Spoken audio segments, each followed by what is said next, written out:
Hello दोस्तों, good evening, नमस्कार। आप सभी का एक बार फिर से बहुत बहुत स्वागत है आप सभी के अपने यूट्यूब चैनल परीक्षा की शिक्षा में। उम्मीद करते हो कि आप सभी अच्छे होंगे, आपकी जो तैयारी है अच्छे तरीके से चले। तो जो बच्चे क्लास में फर्स्ट हमें पहली बार है, नए हैं, उन सभी को बता दीजिए हमारे चैनल पे जो आपकी बीएड प्रवेश परीक्षा 2024 की आपकी तैयारी है रेगुलर बेसिस पे करवाई जाए। तो जिसे भी तैयारी पूरी करनी है, कंप्लीट करनी है, वो क्या करेंगे, सबसे पहले जो है चैनल को सब्सक्राइब करके हमारे साथ जुड़ जाएंगे। उसके बगल में जो बेल आइकन दिया गया उसको ऑन कर लेंगे, ठीक है।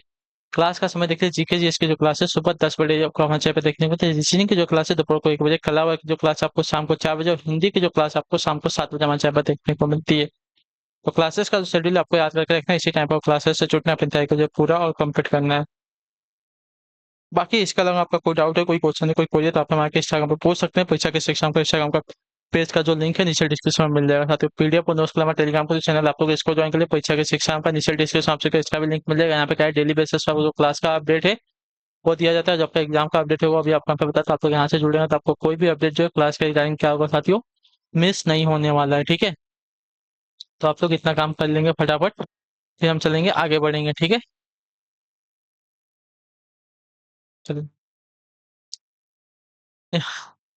और स्टार्ट करने से पहले क्लास को देखिए, स्टार्ट करने से पहले जिसने अभी तक क्लास को लाइक नहीं किया, क्लास को लाइक कर देंगे, क्लास को अपने दोस्तों के साथ जो है साथियों शेयर कर देंगे। और जिसको तैयारी पूरी करनी है, कंप्लीट करनी है, चैनल को जो है सब्सक्राइब करके हमारे साथ जुड़ जाएंगे, ठीक है। तो चलिए क्लास स्टार्ट करते हैं। क्वेश्चन नंबर 1 देखिए, आपका 51 से स्टार्ट हो रहा है। बताने की कोशिश करेंगे। आपका महात्मा गांधी द्वारा भारतीय राष्ट्रीय कांग्रेस के कितने अधिवेशन को जो है सभापतित्व किया, बताइए। महात्मा गांधी द्वारा भारतीय राष्ट्रीय कांग्रेस के कितने अधिवेशनों का सभापतित्व किया गया था? तो आपका राइट आंसर है साथियों केवल एक, जो आपका दिया गया है सी विकल्प आपका राइट आंसर होगा, ठीक है। क्लियर हो गया इसके बारे में। महात्मा गांधी द्वारा भारतीय राष्ट्रीय कांग्रेस का क्या देगा, राष्ट्रीय कांग्रेस के मात्र एक अधिवेशन का सभापतित्व किया गया था।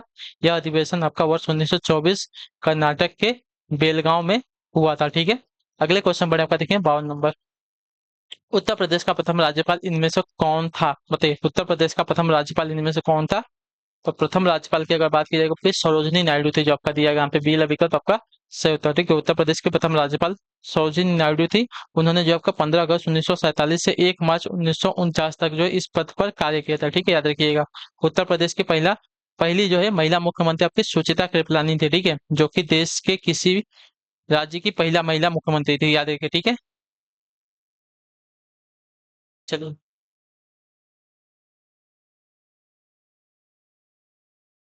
अगले क्वेश्चन बढ़ेगा, आपका देखिए 53 नंबर। क्या देगा, यूनाइटेड प्रोविंस कब उत्तर प्रदेश, बताइए। यूनाइटेड प्रोविंस जो है कब उत्तर प्रदेश बना था? मैंने अभी इसके बारे में आपको कल बताया था। तो यूनाइटेड प्रोविंस जो आपका वर्ष 1950 में उत्तर प्रदेश बना था, ठीक है, जो आपका दिया गया यहाँ पे सी विकल्प आपका राइट आंसर होगा, ठीक है। यूनाइटेड प्रोविंस वर्ष 1950 में उत्तर प्रदेश बन गया, अर्थात यूनाइटेड प्रोविंस का नाम बदलकर उत्तर प्रदेश कर दिया गया था, ठीक है। 1836 ईस्वी में इसे जो उत्तर पश्चिम प्रधान 1836 ईस्वी में इसे उत्तर पश्चिम प्रांत, 1877 ईस्वी में इसे आगरा एवं अवध का संयुक्त प्रांत, तथा वर्ष 1937 में संयुक्त प्रांत यानी कि यूनाइटेड प्रोविंस कहा गया था, ठीक है। अगले क्वेश्चन में बढ़े, आपको देखिए 54 नंबर। किस मुगल बादशाह ने इलाहाबाद को अपनी राजधानी बनाया था? बताइए, किस मुगल बादशाह ने जो है इलाहाबाद को अपनी राजधानी बनाया था? तो आपका राइट आंसर हो सकते हो शाह आलम द्वितीय ने, ठीक है, जो आपका दिया गया यहाँ पे बी वाला विकल्प आपका राइट आंसर होगा, ठीक है। क्लियर हो गया इसके बारे में। तो आपका बी वाला विकल्प दिया आपका यहाँ पे राइट आंसर होगा, ठीक।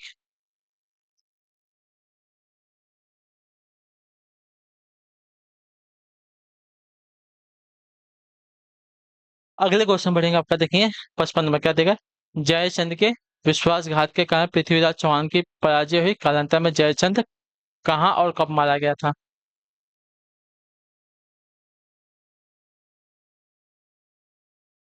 तो आपका राइट आंसर है, देखिए, कालांतर में जयचंद को जो है चंदावर के युद्ध 1194 में, ठीक है, मोहम्मद गौरी ने पराजित कर मार डाला था, ठीक है, याद रखिए। जो आपका दिया गया पे बी विकल्प आपका राइट आंसर होगा, ठीक। क्लियर हो गया इसके बारे में। जयचंद जो है कन्नौज का शासक था, उसे जो है देशद्रोही भी कहा जाता था, ठीक है। अगले क्वेश्चन पर देंगे आपका 56 नंबर। क्या देगा, कन्नौज से पूर्व हर्षवर्धन कहाँ का शासक था? बताइए, कन्नौज से पूर्व जो आपका हर्षवर्धन है कहाँ का शासक था? तो आपका राइट आंसर यहाँ पे साथ थानेश्वर का, जो आपका दिया गया यहाँ पे डी वाला विकल्प आपका राइट आंसर होगा, ठीक है। क्लियर हो गया। कन्नौज से पूर्व हर्षवर्धन थानेश्वर का शासक था, उसका शासन काल 606 से लेकर 647 ईस्वी तक था, ठीक है। वह भारत का अंतिम हिंदू सम्राट बना जो है माना जाता है। उसके समय जो है चीनी यात्री वेनसांगा भारत आया था, ठीक है। हर्षवर्धन ने प्रयाग में महामोक्ष परिषद का आयोजन भी करवाया था, ठीक है, याद रखिएगा। अगले क्वेश्चन पर बढ़ेंगे, ठीक है 57 नंबर। उत्तर प्रदेश में वह कौन सा एकमात्र क्षेत्र है जहाँ तांबा पाया जाता है, बताइए। उत्तर प्रदेश का वह एकमात्र कौन सा क्षेत्र है जहाँ पर आपका तांबा पाया था? आपका राइट आंसर ललितपुर क्षेत्र, जो आपका दिया गया यहाँ पे सी वाला विकल्प आपका यहाँ पे राइट आंसर, जहाँ तांबा पाया जाता है। ठीक है, यह ललितपुर के सोनराई क्षेत्र में मिलता है। यहाँ आग्नेय एवं परतदार चट्टानों में आपकी 3 से 6% तक जो है तांबा उत्पन्न होता है। ठीक है, अगले क्वेश्चन पर आपका देखिए 58 नंबर। दार्शनिक लाइबनिट्ज ने द्रव्य को क्या कहा है, बताइए। दार्शनिक लाइबनिट्ज ने द्रव्य को क्या कहा है? तो देखिए, दार्शनिक लाइबनिट्ज ने जो द्रव्य को कहा है, अणु का है, चिंदड़ू का है, परमाणु का है, विषाणु का है, बताइए क्या कहा है? तो आपका चिंदड़ू का है। ठीक है, दार्शनिक लाइबनिट्ज ने द्रव्य को चिंदड़ू कहा है, तो जो आपका दिया गया यहाँ पे बी विकल्प आपका राइट आंसर होगा। ठीक है, क्लियर होगा इसके बारे में। चलिए अगले क्वेश्चन में बढ़ेंगे, देखिए 59 नंबर। क्या देगा? सकल घरेलू प्रसन्नता की अवधारणा विकसित की गई थी, बताइए किसके द्वारा? सकल घरेलू प्रसन्नता की अवधारणा किसके द्वारा विकसित की गई थी? तो आपका राइट आंसर आपको हो जाएगा साथियों, सकल घरेलू प्रसन्नता की अवधारणा विकसित करने वाला देश आपका भूटान था, जो आपका दिया गया यहाँ पे बी विकल्प आपका राइट आंसर होगा। ठीक है, क्लियर होगा इसके बारे में। यह अपने घरेलू उत्पाद का आकलन इसी आधार पर करता है। ठीक है, इसमें प्रति व्यक्ति वास्तविक जीडीपी, सामाजिक सुरक्षा, स्वास्थ्य, जीवन जीने की अवधि, जीवन के चुनाव करने की स्वतंत्रता आदि को आधार बनाया जाता है। ठीक है, चलिए अगले क्वेश्चन बढ़े, आपका देखें 60 नंबर। क्या देगा? बस्तर एक आदिवासी जिला किस राज्य में है, बताइए। बस्तर एक आदिवासी जिला किस राज्य में स्थित है? तो आपका राइट आंसर यहाँ पर हो जाएगा साथियों छत्तीसगढ़ में, जो आपका दिया गया यहाँ पे बी विकल्प आपका यहाँ पे राइट आंसर होगा। ठीक है, छत्तीसगढ़ के निर्माण के पूर्व जो है यह मध्य प्रदेश में स्थित है, याद रखिएगा। ठीक है, अगले क्वेश्चन में आपका देखें 61 नंबर। बताएं कि कोशिश करेंगे आपका राइट आंसर निम्नलिखित में से कौन सी उपज न्यूनतम समर्थन मूल्य यानी कि एमएसपी के अंतर्गत नहीं आती है? निम्नलिखित में से कौन सी उपज जो है न्यूनतम समर्थन मूल्य यानी कि एमएसपी के अंतर्गत नहीं आती है? तो आपका राइट आंसर यहाँ पे हो जाएगा साथियों सब्जी और फल, जो आपका दिया गया यहाँ पे सी विकल्प आपका राइट आंसर होगा। ठीक है, क्लियर होगा। सब्जी फल को जो है न्यूनतम समर्थन मूल्य यानी कि एमएसपी के अंतर्गत शामिल नहीं किया जा गया है। ठीक है, अर्थात इनका जो एमएसपी घोषित नहीं किया जाता है। तंबाकू, धान, पटसन, कोपरा, गेहूं, ज्वार, बाजरा इत्यादि फसलों का जो है न्यूनतम समर्थन मूल्य घोषित किया जाता है। ठीक है, अगले क्वेश्चन बनेगा 62 नंबर। बताएंगे कोशिश करेंगे 62 का राइट आंसर।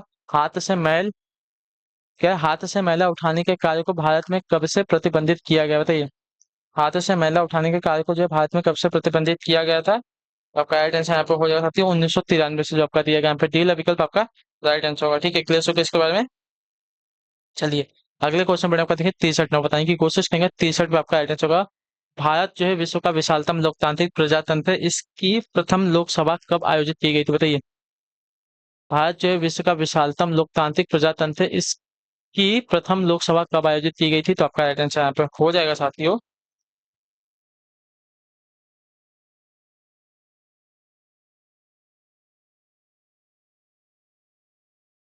13 मई 1952 को। ठीक है, जो आपका दिया गया यहाँ पे सी विकल्प आपका सही उत्तर होगा। ठीक, क्लियर होगा। भारत जो विश्व का विशालतम लोकतांत्रिक प्रजातंत्र है, इसकी प्रथम लोकसभा आपकी 13 मई 1952 को आयोजित की गई थी। प्रथम लोकसभा के अध्यक्ष आपके गणेश वासुदेव मावलंकर थे। ठीक है, याद रखिएगा। अगला क्वेश्चन देखते हैं आपका 64 नंबर। बताएंगे कोशिश करेंगे साथियों राइट आंसर का। रंग भेद के कारण महात्मा गांधी को कब जो है दक्षिण अफ्रीका के पीटर मरिट्सबर्ग रेलवे स्टेशन के प्रथम श्रेणी के रेल डिब्बे से जो है सामान सहित बाहर फेंक दिया गया था? तो आपका राइट आंसर हो जाएगा साथियों 1893 ईस्वी में, जो आपका दिया गया यहाँ पे डी विकल्प आपका राइट आंसर होगा। ठीक है, रंगभेद के कारण महात्मा गांधी को 1893 ईस्वी में जो है दक्षिण अफ्रीका के पीटर मरिट्सबर्ग रेलवे स्टेशन के प्रथम श्रेणी के रेल डिब्बे से सामान सहित जो है बाहर फेंक दिया गया था। इस घटना के बाद महात्मा गांधी ने दक्षिण अफ्रीका में 20 वर्षों तक रहकर जो है रंगभेद के खिलाफ आंदोलन किया और सफलता भी प्राप्त की। ठीक है, अगला क्वेश्चन देखते हैं आपका 65 नंबर। बताएंगे कोशिश करेंगे आपका 65 पे आपका सही उत्तर करें। इनमें से कौन सा जो है मुगल बादशाह शराब को छूता तक नहीं था? तो आपका राइट आंसर यहाँ पे हो जाएगा साथियों औरंगजेब, जो आपका दिया गया यहाँ पे डी वाला विकल्प आपका राइट आंसर होगा। ठीक है, जो कि शराब को छूता तक नहीं था। ठीक है, वह एक कट्टर सुन्नी मुसलमान की भांति व्यवहार करता था तथा व्यक्तिगत जीवन में भी शरीयत के कानून का पालन करता था। ठीक है, उसके इसी आचरण के कारण लोग उसे जिंदा पीर एवं शाही दरवेश भी कहते थे। ठीक है, याद रखिएगा। उसका शासन काल आपका 1658 ईस्वी से लेकर 1707 ईस्वी तक जो है था।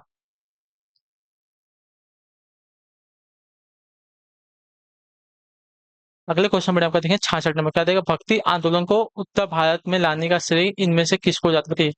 भक्ति आंदोलन को जो है उत्तर भारत में लाने का श्रेय इनमें से किसको जाता है? तो आपका राइट आंसर यहाँ पहुंच सकते हो, भक्ति आंदोलन को उत्तर भारत में लाने का जो श्रेय है आपका रामानंद को जाता है, जो आपका दिया गया यहाँ पे सी वाला विकल्प आपका राइट आंसर होगा। ठीक है, क्लियर हो गया इसके बारे में। भक्ति आंदोलन को जो है उत्तर भारत में लाने का जो श्रेय है रामानंद को जाता है।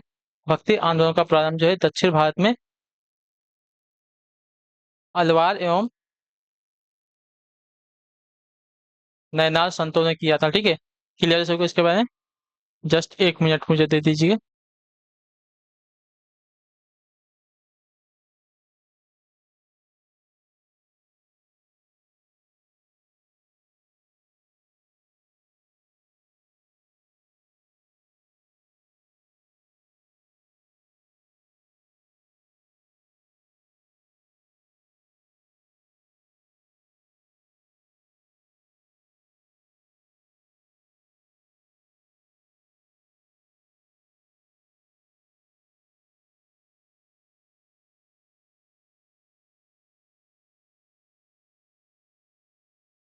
क्लियर है ये वाला।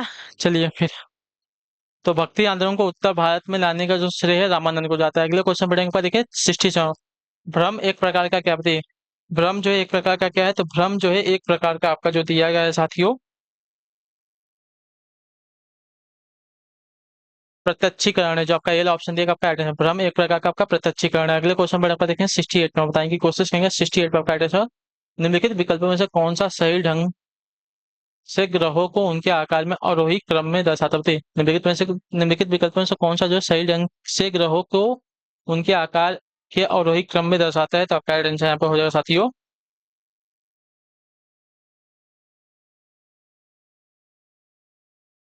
यूरेनस, पृथ्वी, मंगल और बुध, जो आपका दिया गया यहाँ पे सी वाला विकल्प आपका राइट आंसर होगा। ठीक है, क्लियर से को यूरेनस, पृथ्वी, मंगल और बुध। ठीक है, ये जो आपका आरोही क्रम में दर्शा रहे हैं ग्रहों के नाम को, जो आपका दिया गया यहाँ पे सी वाला विकल्प आपका राइट आंसर होगा। ठीक है, सौरमंडल में कुल आपके 8 ग्रह हैं। आकार के अनुसार इनका घटता क्रम आपका देखिए बृहस्पति, शनि, अरुण यानी कि यूरेनस, वरुण यानी कि नेपच्यून, पृथ्वी, शुक्र, मंगल तथा बुध है, याद रखिएगा। ठीक है, सौरमंडल का सबसे बड़ा ग्रह आपका बृहस्पति है और सबसे छोटा ग्रह आपका बुध है। ठीक है, चलिए अगले क्वेश्चन में आपका देखें 69 नंबर, 69 नंबर, निम्नलिखित में से किस सागर का जल आपका सर्वाधिक खारा? बताइए, निम्नलिखित में से किस सागर का जल आपका सर्वाधिक खारा है ना? तो सर्वाधिक खारा जो जल दिया गया है यहाँ पे आपका मित्र सागर का होता है, जो आपका दिया गया यहाँ पे डी वाला विकल्प आपका राइट आंसर। ठीक है, चलिए इसकी लवणता आपकी देखिए 238% है। ठीक है, याद रखिएगा। वैसे विश्व में सर्वाधिक खारी झील आपकी तुर्की की वान झील है और इसकी लवणता आपकी 330 है प्रतिशत है। ठीक है, समुद्री जल की औसत लवणता आपकी 35,000 प्रति होती है। ठीक है, अगले क्वेश्चन में आपका देखिए 70 नंबर, जहां ऋतु के अनुसार पेड़ों से पत्तियां झड़ जाती है उन्हें क्या कहते हैं? बताइए, जहां ऋतु के अनुसार पेड़ों से पत्तियां झड़ जाती है उन्हें क्या कहते हैं? तो उन्हें आपका पर्णपाती वृक्ष, पर्णपाती वन कहते हैं, जो आपका दिया गया यहाँ पे सी वाला विकल्प आपका यहाँ पे राइट आंसर होगा। ठीक है, क्लियर होगा इसके बारे में। इन्हें जो है मानसूनी वन भी कहा जाता है। भारत में इस प्रकार की वनस्पति सर्वाधिक मात्रा में पाई जाती है। ठीक है, पर्णपाती वनों में आपके मुख्यतः साल, सागवान, पीपल, नीम, शीशम, आम आदि के वृक्ष पाए जाते हैं। अगला आपका देखेंगे 71 नंबर, क्या देगा, संविधान के किस अनुच्छेद का अर्थ भी है कि भारतीय नागरिक अथवा दूसरे किसी भी व्यक्ति के साथ भिन्न भिन्न परिस्थितियों में भिन्न भिन्न तरीके से बर्ताव किया जाएगा? बताइए, संविधान के किस अनुच्छेद का अर्थ यह भी है कि भारतीय नागरिक अथवा दूसरे किसी भी व्यक्ति के साथ भिन्न भिन्न परिस्थितियों में भिन्न भिन्न तरीके से बर्ताव किया जाएगा? तो आपका राइट आंसर यहाँ पे हो जाएगा साथियों अनुच्छेद 14, विधि के समक्ष समता का अधिकार, जो आपका दिया गया यहाँ पे ये वाला विकल्प आपका राइट है। भारतीय सेना के अनुच्छेद 14, विधि के समक्ष समता का अधिकार यह भी है कि भारतीय नागरिक अथवा क्या देगा, भारतीय नागरिक अथवा दूसरे किसी भी व्यक्ति के साथ भिन्न भिन्न परिस्थितियों में भिन्न भिन्न तरीके से बर्ताव किया जाएगा। ठीक है, जैसे किसी बालक या बालिका के साथ किसी वयस्क पुरुष या स्त्री जैसा व्यवहार नहीं किया जाएगा, उनके साथ कुछ नरमी बरती जा सकती है। ठीक है, अगले क्वेश्चन में आपका देखें 72 नंबर, बताएं की कोशिश करेंगे राष्ट्रपति द्वारा प्रख्यापित, ठीक है, राष्ट्रपति द्वारा प्रख्यापित अध्यादेशों के संदर्भ में निम्नलिखित में से कौन सा सही है? ठीक है, तो राष्ट्रपति द्वारा प्रख्यापित अध्यादेशों के संदर्भ में आपका जो सही कथन दिया गया है आपका यहाँ पर हो जाएगा साथियों राष्ट्रपति द्वारा घोषित अध्यादेश की शक्ति जो है कानून के समतुल्य ही हो, जो आपका पहला लगा था आपका यहाँ पे राइट आंसर होगा। ठीक है, क्लियर। राष्ट्रपति द्वारा घोषित अध्यादेश अनुच्छेद 123 के संदर्भ में दिया गया है कि कथन एक आपका यहाँ पे सत्य है, क्योंकि राष्ट्रपति द्वारा घोषित अध्यादेश की शक्ति जो है कानून के समतुल्य यानी कि समान ही होती है। कथन भी आपका गलत है, क्योंकि संसद के दोबारा बैठने पर बैठक की तारीख से 6 सप्ताह के बाद अध्यादेश निष्क्रिय हो जाता है, न कि 3 सप्ताह के बाद। ठीक है, ये बात याद रखेंगे। अगले क्वेश्चन पढ़ेंगे तो आपका जो केवल केवल एक का कथन एक आपका यहाँ पे आंसर। अगला क्वेश्चन देखते हैं आपका 73 नंबर। हिंद महासागर कृत्रिम रूप से किस नहर के माध्यम से भूमध्य सागर से जुड़ा, बताइए। हिंद महासागर कृत्रिम रूप से किस नहर के माध्यम से जो है भूमध्य सागर के साथ जुड़ा हुआ है, तो आपका राइट आंसर यहाँ पर हो जाएगा साथियों सूरज नायक का जो आपका दिया गया यहाँ पे डी विकल्प आपका राइट आंसर। ठीक है, हिंद महासागर यानी कि लाल सागर जो है कृत्रिम रूप से स्वेज नहर के माध्यम से भूमध्य सागर से जुड़ा है। इसका निर्माण जो आपका 1859 ईस्वी में फ्रांसीसी इंजीनियर फर्डिनेंड की देखरेख में हुआ था। स्वेज नहर आपका 162 किलोमीटर लंबी व 60 मीटर चौड़ी तथा क्या बोलते हैं 16.5 मीटर गहरी है। ठीक है, 1869 ईस्वी में यह नहर आपके यातायात के लिए खोली गई थी। अगले क्वेश्चन पर आपका देखें 74 नंबर। राज्य के नीति निर्देशक सिद्धांत संविधान में भाग 4 के रिक्त स्थान में निहित है। मैंने अभी इसका बताया था आपका अनुच्छेद 36 से लेकर 51 तक में निहित है, याद रखिएगा। ठीक है, राज्य के नीति निर्देशक सिद्धांत जो है संविधान के भाग 4 के अनुच्छेद 36 से 51 तक में निहित है। ठीक है, क्लियर है। चलिए, इसके माध्यम से राज्यों को लोक कल्याणकारी कार्य करने का निर्देश दिया गया है। इन्हें जो है न्यायालय द्वारा लागू नहीं कराया जाता सकता। ठीक है, अगला क्वेश्चन देखते हैं आपका 75 नंबर। क्या देगा, गरीबी रेखा से नीचे के लोगों का अनुपात किसके द्वारा अनुमानित किया जाता है, बताइए। गरीबी रेखा से नीचे के लोगों का अनुपात जो है किसके द्वारा अनुमानित किया जाता है, तो आपका राइट आंसर हो जाएगा साथियों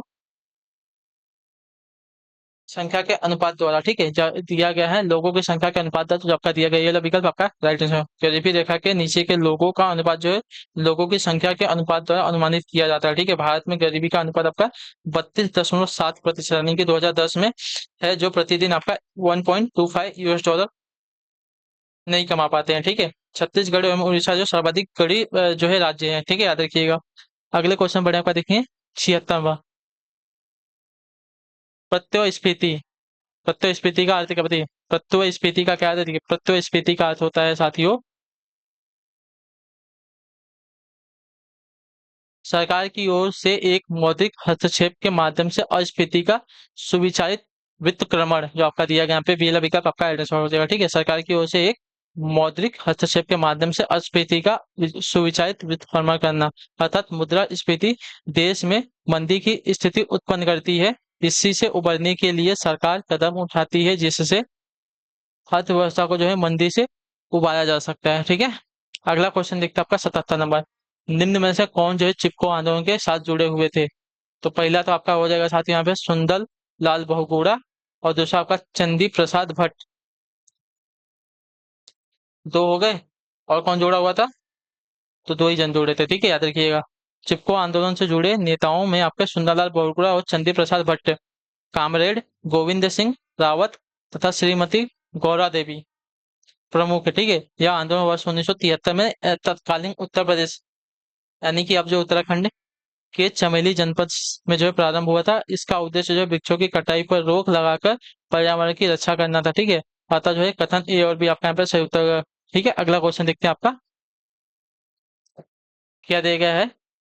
78 वर्ष 1919 में किन की गिरफ्तारी पर लोग जो है जलियांवाला बाग में इकट्ठा हुए थे, तो आपका राइट आंसर डॉक्टर सत्यपाल और सफेदुल किचलू का। ठीक है, जो आपका दिया गया यहाँ पे बी विकल्प आपका राइट आंसर होगा। ठीक है, क्लियर। इसके बारे में लोग उनकी गिरफ्तारी का विरोध कर रहे थे यहाँ पर। इसी समय जो है जनरल ओडायर ने बिना किसी पूर्व सूचना के निहत्थी भीड़ पर गोलियां चलवा दी, जिसमें अनेकों लोग मारे गए थे। यह घटना आपकी 13 अप्रैल 1919 को घटी, जिसे जलियांवाला बाग हत्याकांड के नाम से जो है जाना जाता है, याद रखिएगा। ठीक है, अगला है आपका 79वां। भारतीय सेना द्वारा आजाद कराने से पहले गोवा रिक्त आसान प्रदेश था, कैसा। पुर्तगाली प्रदेश था, स्पेनिश, फ्रांसीसी या डेनिश, तो आपका एटेंशन यहाँ पे हो जाए साथियों ये जो आपका एक पुर्तगाली प्रदेश का जो आपका दिया गया यहाँ पे बी विकल्प आपका राइट आंसर। भारतीय सेना द्वारा आजाद कराने से पहले गोवा एक का पुर्तगाली प्रदेश था। 19 दिसंबर 1961 को जो है भारतीय सेना ने गोवा दमन दीव के भारतीय संघ में विलय के लिए ऑपरेशन विजय के साथ जो है सैन्य संचालन किया और उन पर जो है कब्जा कर लिया। 30 मई 1987 को गोवा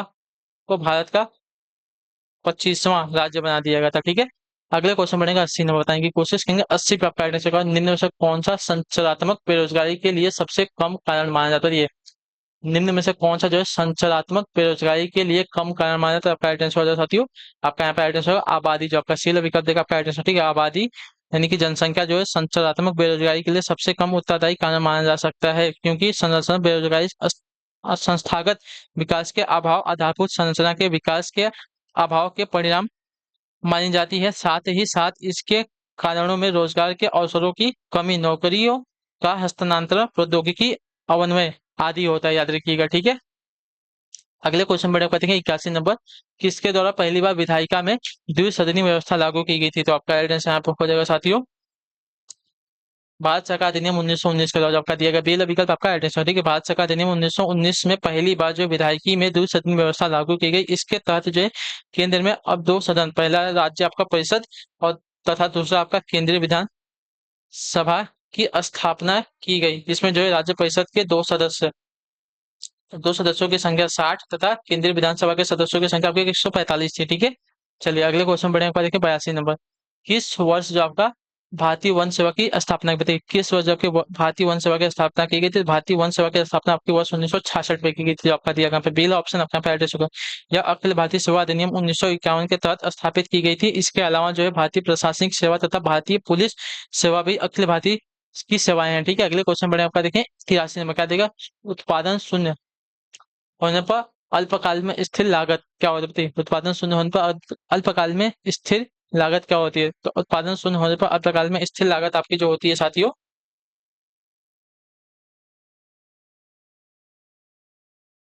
धनात्मक होती है। जो आपका दिखा है यहाँ पे बी वाला विकल्प आपका उत्पादन शून्य में अल्पकाल में स्थिर लागत आपकी क्या देगा? उत्पादन शून्य होने पर, ठीक है, उत्पादन शून्य होने पर अल्पकाल में स्थिर लागत जो आपकी होती है धनात्मक होती है, याद रखिए धनात्मक होती है। आपका दिया गया बी वाला विकल्प आपका यहाँ पे राइट आंसर होगा, ठीक है। चलिए अगले क्वेश्चन बढ़े, आपका देखें 84, विश्व का सबसे बड़ा द्वीप कौन सा है? विश्व का सबसे बड़ा द्वीप ना, तो विश्व का सबसे बड़ा द्वीप आपका यहाँ पे जो दिया गया है ग्रीनलैंड है, जो आपका दिया गया यहाँ पे सी वाला विकल्प आपका यहाँ पे राइट आंसर होगा, ठीक है। यह उत्तरी अमेरिका महाद्वीप में स्थित है। इस पर जो है डेनमार्क का नियंत्रण है। इसका कुल क्षेत्रफल आपका देखिए बहुत ही ज्यादा, कितना? 21,66,86 वर्ग किलोमीटर है, ठीक है। अगला क्वेश्चन देखते हैं आपका 85 नंबर, एक घंटे में समानांतर में देशांतरी दूरी होगी कितनी बताइए? एक घंटे में समानांतर में देशांतरी दूरी कितनी होगी? तो आपका राइट आंसर साथियों 15 डिग्री की, जो आपका दिया गया यहाँ पे पहला विकल्प आपका राइट आंसर होगा, ठीक है। एक घंटे में समानांतर में देशांतरी दूरी आपकी 15 डिग्री होगी, अर्थात एक घंटे में 15 डिग्री देशांतर होगा, ठीक है। विश्व 24 समय जोन में बटा है तथा प्रत्येक जोन जो आपका 15 डिग्री के बराबर है, ठीक है। देशांतर रेखाओं की कुल संख्या आपकी 360 है, ठीक है। अगले क्वेश्चन पे बढ़ेंगे, आपका देखेंगे बताएंगे कोशिश करेंगे आपका 86 नंबर क्वेश्चन, ठीक है। क्या देगा? धुंध धुंध धुंध जो नमी के बड़े कणों से बना है क्या कहते हैं? धुंध जो नमी के बड़े कणों से बना है क्या कहलाता है? तो आपका राइट आंसर हो जाएगा साथियों, उससे जो आपका कोहरा कहा जाता है, जो आपका दिया गया पहला विकल्प आपका राइट आंसर होगा, ठीक है। धुंध जो नमी के बड़े कणों से बना है आपका कोहरा कहलाएगा, ठीक। चलिए अगले क्वेश्चन में आपको देंगे 87 में, बताएं कि कोशिश करेंगे आपका आंसर, तेज हवाओं द्वारा किस प्रकार की मिट्टी उड़कर आती है और जमा हो जाती है? तेज हवाओं द्वारा जो है किस प्रकार की मिट्टी उड़कर आती है और जमा हो जाती है? तो आपका राइट आंसर हो जाएगा साथी यहाँ पे बलुआ मिट्टी, ठीक है। जो आपका दिया गया यहाँ पे डी विकल्प आपका राइट आंसर, ठीक है। तेज हवाओं द्वारा जो कि बलुआ मिट्टी उड़कर आती है और जमा हो जाती है। बलुआ मिट्टी में रेत या बालू की अधिकता होती है, जिसके कारण वह हवा द्वारा एक स्थान से दूसरे स्थान पर स्थानांतरित कर दी जाती है, ठीक है। अगले क्वेश्चन में आपका देखेंगे 88 में, बताएं कि कोशिश करेंगे अकबर के दरबार के प्रसिद्ध कवि कौन थे बताइए? बिरबल, तुलसीदास, रहीम खान या बैरम खान? तो देखिए जो आपका दिया गया यहाँ पे रहीम खान, जो आपका दिया गया यहाँ पे सीला विकल्प आपका सही उत्तर है, ठीक है। रहीम खान जो है अकबर के दरबार के प्रसिद्ध कवि थे। रहीम अकबर के नवरत्नों में से भी एक थे, ठीक है। चलिए अगले क्वेश्चन में बढ़ेंगे, आपका देखिए 89 नंबर, भारत में सबसे लंबा बांध कौन सा है? तो भारत में सबसे लंबा बांध पूछा है ना, तो भारत का सबसे लंबा बांध आपका यहाँ पे हीराकुंड बांध हो जाएगा, जो आपका दिया गया यहाँ पे सी वाला ऑप्शन आपका यहाँ पे राइट आंसर होगा, ठीक है। क्लियर से को भारत का सबसे लंबा बांध आपका हीराकुंड बांध है, जिसका निर्माण उड़ीसा में महानदी पर किया गया है। इसकी लंबाई आपकी 4.8 किलोमीटर है और ऊंचाई जो आपकी 61 मीटर की है तथा तटबंध सहित इसकी कुल लंबाई अगर देखने जाएंगे तो लगभग 25.8 किलोमीटर की है, ठीक है। अगले क्वेश्चन में आपका देखें 90 नंबर, मुद्रा स्फीति नियंत्रण का राजकोषीय उपाय का बताइए? मुद्रा स्फीति नियंत्रण का राजकोषीय उपाय क्या है? तो मुद्रा देखिए, मुद्रा स्फीति नियंत्रण का राजकोषीय उपाय अगर देखने जाएंगे साथियों तो संतुलित बजट, सार्वजनिक व्यापार नियंत्रण और बचत को प्रोत्साहन करना है। उपयुक्त सभी तो जो आपका दिया गया पे डी वाला विकल्प आपका राइट आंसर होगा। ठीक है, अगले क्वेश्चन में आपका 91 में क्या देगा, भारतीय प्रायद्वीप की सबसे ऊंची चोटी कौन सी बताइए। भारतीय प्रायद्वीप की सबसे ऊंची चोटी चोटी की बात करें तो आपका राइट आंसर यहाँ पर हो जाता है अनाई मुड़ी, जो आपका दिया गया पे डी वाला विकल्प आपका राइट आंसर होगा। ठीक है, भारतीय प्रायद्वीप की सबसे ऊंची चोटी आपकी अनाई मुड़ी है, जिसकी ऊंचाई आपकी 2696 मीटर है। यह अन्नामलाई पर्वत में स्थित है। अनाईमुड़ी तीन पहाड़ियों का केंद्र बिंदु है। इसके दक्षिण की ओर आपकी इलायची की पहाड़ियां, उत्तर की ओर आपकी अन्नामलाई की पहाड़ियां तथा पूर्व की ओर आपकी पालनी की पहाड़ियां हैं। ठीक है, क्लियर है। अगला क्वेश्चन देखते हैं आपका 92 नंबर क्या दिया गया है, अंग्रेजों के विरुद्ध खान अब्दुल गफ्फार खान द्वारा प्रारंभ किए गए आंदोलन का नाम क्या था बताइए।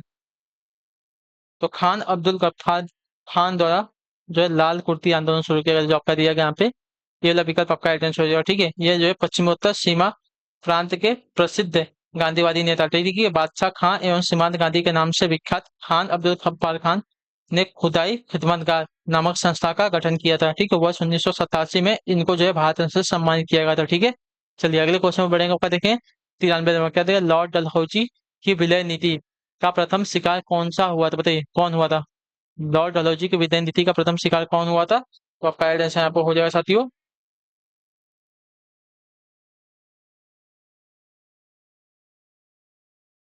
सतारा, जो आपका दिया गया यहाँ पे बी विकल्प आपका राइट आंसर। लॉर्ड डलहौजी ने विलय नीति के व्यापक सिद्धांत के तहत जो है सर्वप्रथम 1848 ईस्वी में सतारा का विलय किया था। ठीक है, इस नीति के द्वारा संबलपुर आपका 1849 ईस्वी में, बाघाटा आपका 1850 में, उदयपुर आपका 1852 में, झांसी आपका 1853 से और नागपुर आपका 1854 ईस्वी में अंग्रेजी राज्य को मिल गया था। ठीक है, अगले क्वेश्चन बड़े आपका देखिए 94, वैदिक देवता इंद्र किसके देवता है, तो आपका राइट आंसर वर्षा व चक्रवात के, जो आपका दिया गया यहाँ पे सी वाला विकल्प आपका यहाँ पे राइट आंसर होगा। ठीक है, क्लियर होगा इसके बारे में। चलिए अगले क्वेश्चन में आपको देखेंगे 55, विक्रम संवत प्रारंभ हुआ है कब से बताइए। विक्रम संवत कब से प्रारंभ, देखिए विक्रम संवत आपका प्रारंभ हुआ आपका 57 ईसा पूर्व से। ठीक है, 57 ईसा पूर्व से आपका विक्रम संवत प्रारंभ था, जो आपका ए ऑप्शन देगा आपका पहले आंसर। ठीक है, इसका प्रारंभ आपका राजा विक्रमादित्य ने किया था। विक्रम संवत का प्रारंभ का चैत्र मास की शुल्क प्रतिपाद से प्रतिपदा से हुआ है। ठीक है, अगले क्वेश्चन बढ़े आपका देखेंगे 96 में, बताएंगे कोशिश करेंगे 96 का आपका आंसर। सामान्यतः किसान क्रेडिट कार्ड निम्न में से किसके द्वारा निर्गत नहीं होता है। सामान्यतः किसान क्रेडिट कार्ड जो है निम्न में से किसके द्वारा निर्गत नहीं होता है ना, तो आपका राइट आंसर हो जाएगा साथियों नाबार्ड द्वारा, जो आपका दिया गया यहाँ पे ये वाला विकल्प आपका राइट आंसर हो जाएगा। ठीक है, क्लियर हो गया इसके बारे में। किसान क्रेडिट कार्ड नाबार्ड द्वारा निर्गत नहीं किया जाता है। यह मुख्यतः व्यापारिक बैंकों, सहकारी बैंकों, क्षेत्रीय ग्रामीण बैंकों आदि द्वारा जो है निर्गत किया जाता है। किसान को जो है साख उपलब्ध कराने के उद्देश्य से अगस्त 1998 में इस योजना को जो है प्रारंभ किया गया था। यह अग्रिम ऋण वितरण प्रणाली है, जिसके अंतर्गत किसान कृषि संबंधी कार्यों के लिए जो है बैंक से पैसा उधार ले सकता है। ठीक है, अगले क्वेश्चन में आपका 94 नंबर, हिंदू विवाह के निम्नलिखित प्रकारों में से कौन सा प्रकार जो उत्कृष्ट कोटि का विवाह नहीं कहा जाता है। ब्रह्म विवाह, देव, गंधर्व या आस्ट, आपका आंसर हो जाएगा साथियों जो दिया गया यहाँ पे शायद गंधर्व आपका राइट आंसर होगा। ठीक है, गंधर्व आपका यहाँ पे राइट आंसर होगा। ठीक, क्लियर हो गया इसके बारे में। प्राचीन काल में विवाह के 8 प्रकार मान्य किए गए थे, जिसमें से गंधर्व विवाह भी था। ठीक है, इसके अंतर्गत जो है वर वधु को अपने अभिभावकों की अनुमति की आवश्यकता नहीं पड़ती थी। ठीक है, यह आपसी रजामंदी पर हो जाता था।